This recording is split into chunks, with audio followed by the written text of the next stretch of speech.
한국 경제의 비약적인 성공 원인을 정확하게 이해하려면 1949년 실시한 한국의 농지개혁에 대한 이해가 있어야 하고, 대통령 이승만과 농림부 장관이었던 조봉암이라는 두 정치인이 누구인지 알아야 합니다. 죽산 조봉암은 누구인가?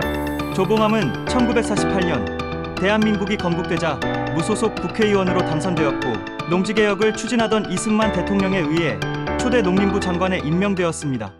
이승만과 조봉암은 정치적 성향은 달랐지만 대지주 계층 중심인 한국민주당의 격렬한 반대에도 불구하고 과감하게 농지개혁을 단행하여 성공하였습니다. 농지개혁의 성공으로 지주와 소작농 계급이 대다수를 이루던 농촌사회의 불안정 요소를 점차 줄여나갔고, 농지개혁의 성공 덕분에 6.25 전쟁 당시 농민에 의한 계급 해방을 주장하던 북한군의 선전 선동의 농민들은 전혀 동조하지 않았습니다. 농지개혁이란 무엇인가?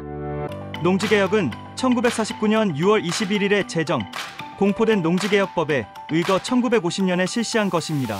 당시 농지개혁을 하지 않을 수 없었던 불가피한 이유는 다음과 같습니다. 첫째, 8.15 광복 직후의 정치적 불안을 해소하고 민주국가 건설의 토대를 마련하려는 데 있었습니다.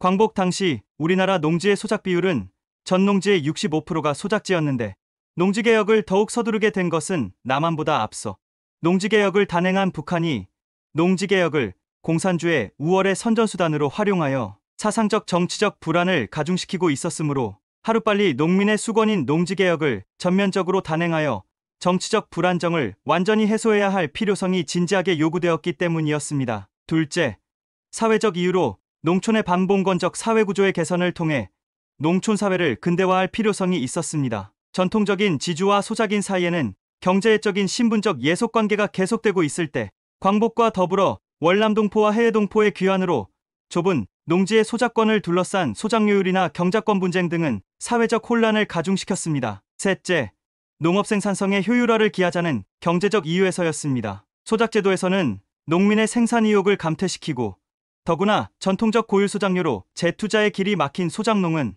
농지개혁의 계기 없이는 빈곤에서 벗어날 길이 없었습니다. 농지개혁 성공의 효과.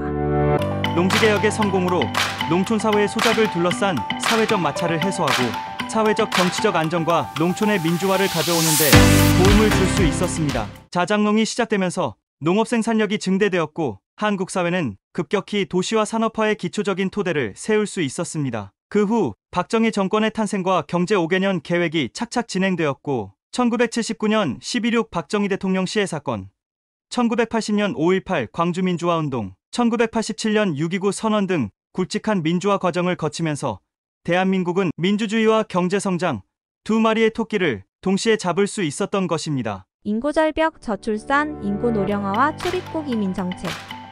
해방 이후 한국 경제의 성공 원인이 1949년에 실시한 농지개혁의 성공에 있다는 점은 지금까지 말씀드린 바와 같습니다. 그런데 2023년 현재 한국 사회는 인구절벽, 저출산, 노인 인구 증대의 문제와 산업 부조의 급격한 개편으로 농업 및 제조업에서 인력난을 겪고 있습니다. 당면한 문제에 대한 해결책은 외국인 근로자 도입 외에는 해결 방법이 없습니다. 이러한 사실을 잘 알고 있는 정부는 결국 외국인 근로자 도입의 문제와 출입국 외국인 정책의 체계적인 관리에 집중할 수밖에 없을 것입니다. 앞으로 한국에서 체류하는 외국인 근로자들은 한국 정부의 정책 방향을 제대로 이해하고 미리미리 준비한다면 더욱 성공하는 아주 좋은 기회를 맞이하게 될 것이 분명합니다. 구독과 좋아요는 더 좋은 콘텐츠 제작에 큰 힘이 됩니다. 감사합니다.